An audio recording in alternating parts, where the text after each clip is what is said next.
এদিকে ইরানের সাথে আমেরিকার যে পরিস্থিতি বা আমেরিকা ইরানের উপর যে দফায় দফায় হামলা করছে এবং যুদ্ধের যে বর্তমান অবস্থা, তাতে আমেরিকার অস্ত্রের মজুদ উদ্বেগজনক অবস্থায় পড়েছে। তার মানে মারাত্মকভাবে অস্ত্রের মজুদ কমে গেছে। একজন গবেষক বলছেন, বর্তমানে গত কয়েকদিন ধরে ইরানের সাথে যে হারে যুদ্ধ হয়েছে আমেরিকার, এই হারে যদি যুদ্ধ চলে তাহলে অল্প কিছুদিনের ভেতরেই আমেরিকার অস্ত্র ভান্ডার শেষ হয়ে যাবে। তাহলে আমেরিকা আসলে কিসের আশায়, কিসের নেশায়? সর্বপ্রথম মার্কিন প্রেসিডেন্ট ডোনাল্ড ট্রাম্প হরমুজ প্রণালী নিয়ে যে বক্তব্য দিয়েছেন, তার একটু পরীক্ষা নিরীক্ষা, ব্যবচ্ছেদ, এগুলো আমরা ঘেটে ঘুটে দেখার চেষ্টা করি। তিনি বলেছেন 50 বছর ধরে আমেরিকা হরমুজ প্রণালীতে নিরাপত্তা দিয়ে এসেছে এবং এটা তারা ধরে রাখবে, এবং হরমুজ প্রণালী থেকে অর্থ নিলে আমেরিকাই নেবে, তাদেরই অধিকার। এখন এখানে সবচেয়ে বড় প্রশ্ন হয়ে দাঁড়াচ্ছে, কি করে আমেরিকার এই অধিকার থাকে? প্রথমত, আমেরিকা এই অঞ্চলের কোনো দেশ না। দ্বিতীয়ত, আমেরিকার পানিসীমার ভেতরে এই হরমুজ প্রণালী না। তৃতীয়ত, পারস্য উপসাগরীয় এলাকার যে দুই দেশের মালিকানায় এই হরমুজ প্রণালী, তাদের কি সম্মতি আছে? ইরান এবং ওমান, তাদের কি সম্মতি আছে? বরং তারা তো বলছে যে তারাই এই হরমুজ প্রণালী কন্ট্রোল করবে, তারাই নিয়ন্ত্রণ করবে, তারাই ম্যানেজমেন্টের দায়িত্বে থাকবে। আমেরিকা তাহলে কি করে আসে? একটা আজব কথা প্রেসিডেন্ট ডোনাল্ড ট্রাম্প বলেছেন। এই আজব কথা আসলে কোথায় নিয়ে যাবে মধ্যপ্রাচ্যকে, সেটা কিন্তু একটা বড় প্রশ্ন। কারণ ডোনাল্ড ট্রাম্প যদি বলে যে এটা আমেরিকান নিরাপত্তা দিয়েছে, আমেরিকা এত বছর কোনো পয়সা কড়ি নেয়নি, এখন থেকে পয়সা নেবে এবং নিরাপত্তা দেবে, তাহলে প্রশ্ন আসবে ইরানের পক্ষ থেকে এবং ওমানের পক্ষ থেকে যে আমাদের মালিকানায় যে হরমুজ প্রণালী থাকার কথা, সেই মালিকানা আমাদের না থেকে আমেরিকার হয়ে যায় কি করে, এবং আমেরিকা এখান থেকে পয়সা নেবে কি করে? আন্তর্জাতিক সমুদ্র আইন সম্পর্কে একটু কথা বলি। আন্তর্জাতিক সমুদ্র আইন কি বলছে? এই হরমুজ প্রণালী আসলে কাদের? আন্তর্জাতিক আইনে বলা হচ্ছে যে প্রতিটি দেশ তার উপকূল ভাগ থেকে 12 নটিক্যাল মাইল সামনে, অর্থাৎ সমুদ্রের ভেতরে উপকূল থেকে 12 নটিক্যাল মাইল, তার মানে 22 কিলোমিটার সামনে পাবে। হরমুজ প্রণালীর সবচেয়ে যেখানে সরু জায়গা, চিকন জায়গা, তার প্রশস্ততা, অর্থাৎ ওই জায়গাটা চওড়া 31 কিলোমিটার। এখন যদি 22 কিলোমিটার ইরানকে দিই তার উপকূল থেকে সমুদ্রের ভেতরে, আর ওমানকে যদি তার উপকূল থেকে 22 কিলোমিটার সামনে দিই সমুদ্রের ভিতরে, তো 22 44 কিলোমিটার হয়ে যায়। তাহলে আন্তর্জাতিক জলপথ থাকে কোন জায়গায়, আন্তর্জাতিক পানিসীমা থাকে কোন জায়গায়, যেখান দিয়ে জাহাজ চলাচল করতে পারবে?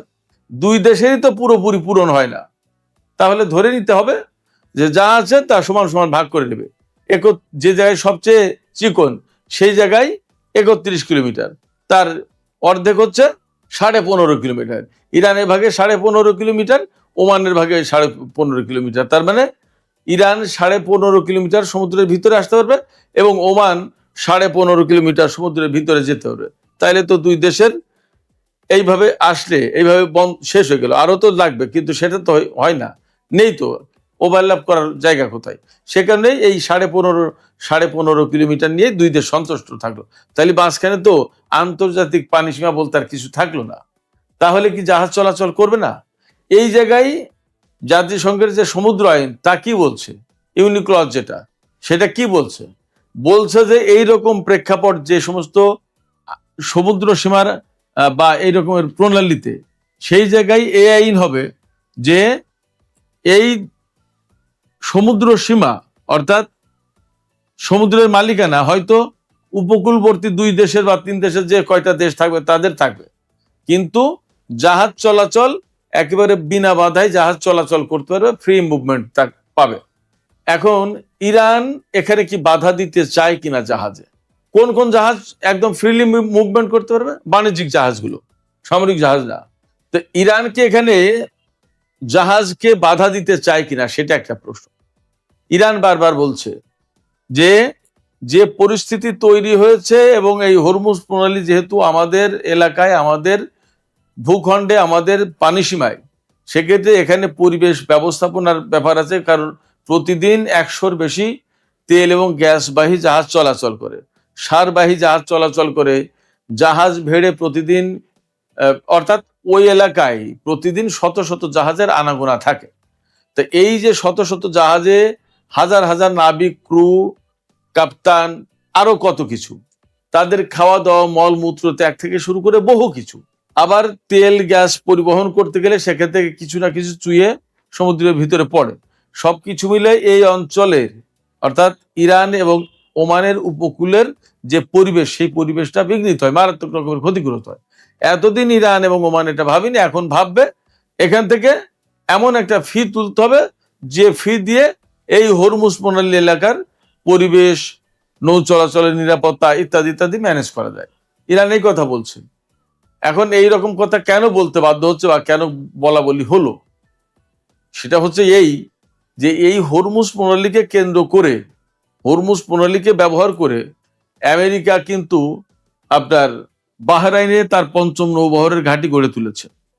ব্রিটেনের বড় রকমের সামরিক উপস্থিতি আছে, ফ্রান্সের আছে। এরপরে এই যে পারস্য উপসাগরীয় এলাকার যে সমস্ত দেশ, আরব দেশগুলো একেবারে সাগরের সাথে লাগোয়া যে সমস্ত দেশ, তার প্রত্যেকটা দেশে আমেরিকার ঘাঁটি আছে। এবং এই সমস্ত ঘাঁটি ইরানের বিরুদ্ধে ব্যবহার করা হচ্ছে, তা তো আমরা সবাই দেখছি। যুদ্ধে ইরানের বিরুদ্ধে ব্যবহার করা হচ্ছে। তো ইরান বলছে আমার বিরুদ্ধে ব্যবহার করছো, অথচ আমার পানি সীমা দিয়ে তোমরা যাচ্ছ জাহাজ ভর্তি অস্ত্র দিয়ে, আর সেই অস্ত্র তোমরা আমার বিরুদ্ধে ব্যবহার করতে দিচ্ছ। এটা হতে পারে না, এটা হতে দেব না। এখন কাগজে কলমে দুনিয়ায় অনেক কিছু লেখা থাকে, সব কি মানে? যেমন সারা বিশ্বে কোনো দেশে, জাতিসংঘের সদস্য কোনো দেশে যদি কোনো রকমের সংকট তৈরি হয়, সেটা জাতিসংঘ নিরাপত্তা পরিষদ শান্তি ফিরিয়ে আনার ব্যবস্থা করবে। সেখানে আমেরিকা কি কারোর কাছে কোনো তোয়াক্কা করে জাতিসংঘের আওতায় কোনো সিদ্ধান্ত নেয়? যেমন এই যে ইরানের বিরুদ্ধে তারা যে যুদ্ধ শুরু করেছে, তারা কি জাতিসংঘের অনুমতি নিয়েছে নাকি মার্কিন কংগ্রেসের অনুমতি নিয়েছে? মার্কিন কংগ্রেসের অনুমতি নিলেও তো জাতিসংঘের অনুমতি নেওয়া হয় না। সেক্ষেত্রে কাগজে কলমে অনেক আইন, অনেক নিয়মের কথা লেখা থাকে, কয়জন আর সেই আইন মানে? যুদ্ধে বেসামরিক নাগরিক হত্যা করার কোনো নিয়ম আছে? নেই। এই যে আমেরিকা এবং ইসরায়েল ইরানের বিরুদ্ধে প্রথম হামলা করলো, একেবারে প্রথম দিনই তো ওই যে মিনাব শহরের ছোট্ট বাচ্চাদের যে গার্লস স্কুল, যেটা সেখানে হামলা করলো এবং ১৭০ জন স্টুডেন্ট, টিচার এবং স্কুলের স্টাফ তারা নিহত হলো। কি কোনো আইন আছে যে এরকম বেসামরিক লোকজনের উপর হত্যা করা, হামলা চালানো যাবে? নেই। তাহলে কি দাঁড়াচ্ছে? তাহলে দাঁড়াচ্ছে এই যে কাগজে কলমে অনেক নিয়ম নীতিই থাকে, বাস্তবে তার প্রয়োগ কমই হয়। আমেরিকা যদি এই সমস্ত করে, ইরান আলটিমেটলি এখানে প্রশ্ন তুলছে বা তুলতে পারে যে আমেরিকা যদি এত আইন ভঙ্গ করতে পারে, তাহলে আমার সমুদ্র সীমা, আমার জলসীমা, আমার ভূখণ্ড, আমার উপকূল, এখানে এরা এত পরিবেশ দূষণ করবে এবং আমার জলসীমা দিয়ে অস্ত্র নিয়ে গিয়ে সেই অস্ত্র আমার বিরুদ্ধে ব্যবহার করতে দেবে, আমি তা করতে দেবো না। এটা তো অনেকটা যৌক্তিক তার মতোই বলে মনে হয়। আপনাদের কি মনে হয় দর্শক? যাই হোক, সেক্ষেত্রে আমি বলি, ডোনাল্ড ট্রাম্প যদি হরমুজ প্রণালী কন্ট্রোল করতে চায় এবং এখান থেকে টোল আদায় করতে চায়, তাহলে ইরান, ওমান তো এটা মানবেই না, প্লাস রাশিয়া, চীন, তারাও কেউ মানবে না। এটা অসম্ভব ব্যাপার, অ্যাবসার্ড ব্যাপার, এটা হতেই পারে না। বরং ইরান যে জাহাজপতি একটা ফি নেওয়ার টার্গেট ঠিক করেছে এবং ওমানের সাথে আলাপ আলোচনা চলছে এবং কোন কোন জাহাজ থেকে এখন ফি নিচ্ছে, ব্যাপারটা সম্ভবত এখানে গিয়েই থামবে। ব্যাপারটা সম্ভবত এখানে গিয়েই থামবে। সেক্ষেত্রে একথা ভাবার কোনো সুযোগ নেই যে হরমুজ প্রণালীর কন্ট্রোল আমেরিকা কখনো করতে পারবে। ইরান তো বলছে যে যুদ্ধ করে হলেও প্রয়োজনে আমরা এই হরমুজ প্রণালীর কন্ট্রোল আমাদের হাতে রাখবো। যাই হোক, সুপ্রিয় দর্শক, আমরা আরো বেশ কয়েকটা টপিক নিয়ে আলোচনা করতে চেয়েছিলাম, সেগুলো একটু আলোচনায় আনি।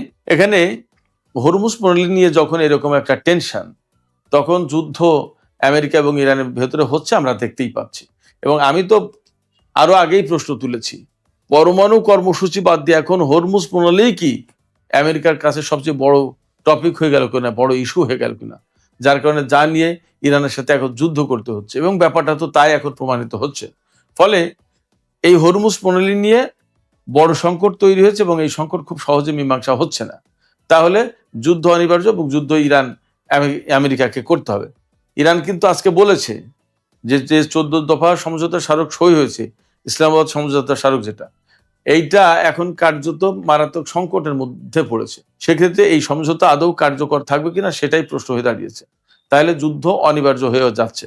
যুদ্ধ যদি অনিবার্য হয়, সেখানে আমেরিকার বিভিন্ন গবেষণা প্রতিষ্ঠান, CNN এর রিপোর্টে উঠে এসেছে যে আমেরিকা মারাত্মক রকমের অস্ত্র সংকটের মধ্যে, অস্ত্র ঘাটতির মুখে। বিভিন্ন গবেষণা প্রতিষ্ঠান এই কথা বলছে। তা বিভিন্ন গবেষণা প্রতিষ্ঠান বলছে মানে কি?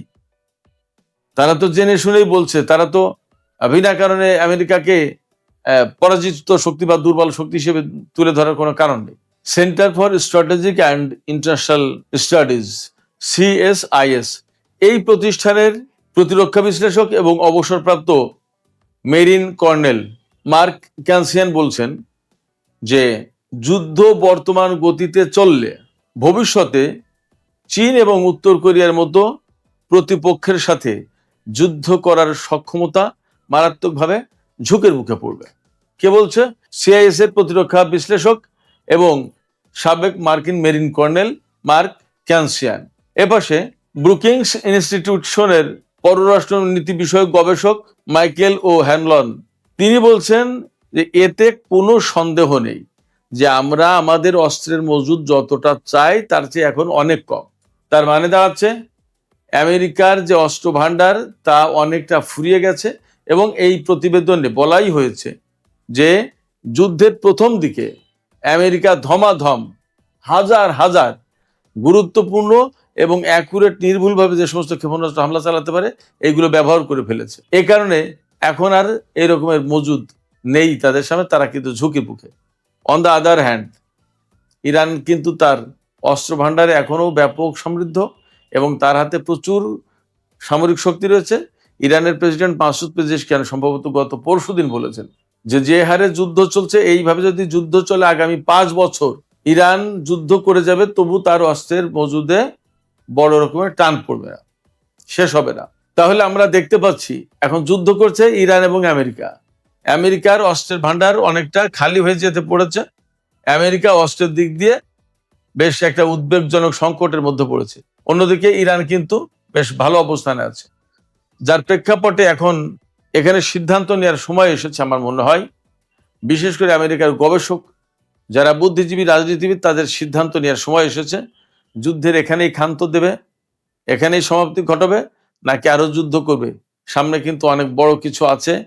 চীন, উত্তর কোরিয়া এবং রাশিয়ার পক্ষ থেকে গত সপ্তাহে কিন্তু চীন এবং রাশিয়া যৌথ সামরিক মহড়া চালিয়েছে। যৌথ সামরিক মহড়া যখন চালানো হয় তখন তার একটা কল্পিত শত্রু থাকে। চীন এবং রাশিয়ার কল্পিত শত্রু অবশ্যই উত্তর কোরিয়া না, অবশ্যই সাধারণ কোনো দেশ না, অবধারিতভাবে আমেরিকা। আমেরিকাকে এটাও মাথায় রাখা উচিত। সুপ্রিয় দর্শক, এবার আমরা একটু কথা বলি ইয়েমেন প্রসঙ্গে।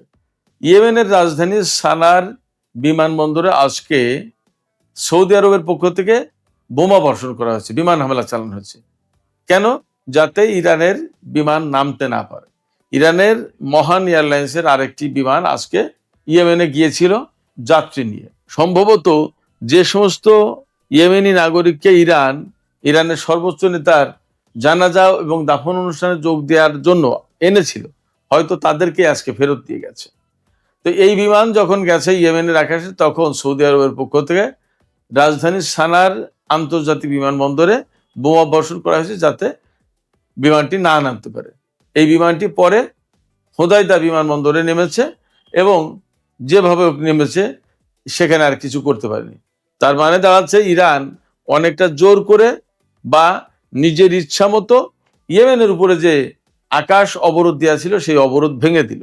এটা কিন্তু প্রায় 1 যুগ আগের কথা। তো এটা ইয়েমেনের জন্য এই মুহূর্তে অনেক বড় ঘটনা। কিন্তু ভিন্ন প্রশ্ন আছে এখানে। সৌদি আরব যে সানা বিমানবন্দরের উপর হামলা চালিয়েছে, এই হামলার পর ইয়েমেনের হুতি সরকার সমর্থিত যে সামরিক বাহিনী, তারা বলেছে সৌদি আরব এই হামলার মধ্য দিয়ে মূলত 2 দেশের মধ্যকার যুদ্ধবিরতি ভেঙে দিয়েছে। ইয়েমেন এবং সৌদি আরবের ভেতরে যে যুদ্ধবিরতি আছে সেইটা কার্যত ভেঙে দিয়েছে। এখন আমরাও আর ওই যুদ্ধবিরতি মানতে বাধ্য নই, আমরা এখন সৌদি আরবের বিরুদ্ধে ব্যবস্থা নেব। তার মানে হচ্ছে যে বহুদিন আগে সৌদি আরব এবং ইয়েমেনের মধ্যে যুদ্ধবিরতি চুক্তি হলেও এবং ইরানের সাথে আমেরিকা আর ইসরায়েলের যে যুদ্ধ, সেই যুদ্ধের প্রেক্ষাপটে মধ্যপ্রাচ্যের অনেক হিসাব নিকাশ, অনেক পরিস্থিতি বদলে গেলেও সৌদি আরব কিন্তু ইয়েমেনের উপর তার আকাশ অবরোধ এখনো বজায় রাখতে, বহাল রাখতে প্রস্তুত বা সেই রাখতে চায়। প্রশ্ন হচ্ছে যে তাদের এই অবরোধ রেখে লাভটা কি? তারা কি পাবে ইয়েমেনে? এবং ইয়েমেন কি সৌদি আরবের কাছে আত্মসমর্পণ করবে? যদি তাই না করে তাহলে কেন একেবারে নিকটতম প্রতিবেশী দেশ ইয়েমেনের সাথে সৌদি আরব এখনো শত্রুতার নীতি অনুসরণ করছে? আমার মনে হয় যে আজ এবং এখনই এই সৌদি শত্রুতার নীতি বাদ দেওয়া উচিত, বাতিল করা উচিত। বরং এখন দুই প্রতিবেশীর মধ্যে কিভাবে আরো অনেক বেশি সুন্দর সম্পর্ক তৈরি করা যায় সেই দিকে যাওয়া উচিত। তা না হলে হুতিরা যদি আবার সৌদি আরবের উপর হামলা চালায় তাহলে পরিস্থিতি কিন্তু ভিন্ন রকমের হবে। মধ্যপ্রাচ্যে নতুন করে আরেকটা ডাইমেনশন সৃষ্টি হবে, আরেকটা সমীকরণ তৈরি হবে। আমরা আশা করব সেই রকমের নতুন ডাইমেনশন তৈরি না করে বরং শান্তিপূর্ণ উপায়ে সৌদি আরব এবং ইয়েমেনের মধ্যকার যে সংকট এখনো আছে সেগুলো মিটমাট করে ফেলা উচিত। সুপ্রিয় দর্শক, আজকের আলোচনা এখানে শেষ করতে চাই। যাবার আগে আমি আপনাদের কাছে জানতে চাই, আপনাদের কাছে মতামত বুঝতে চাই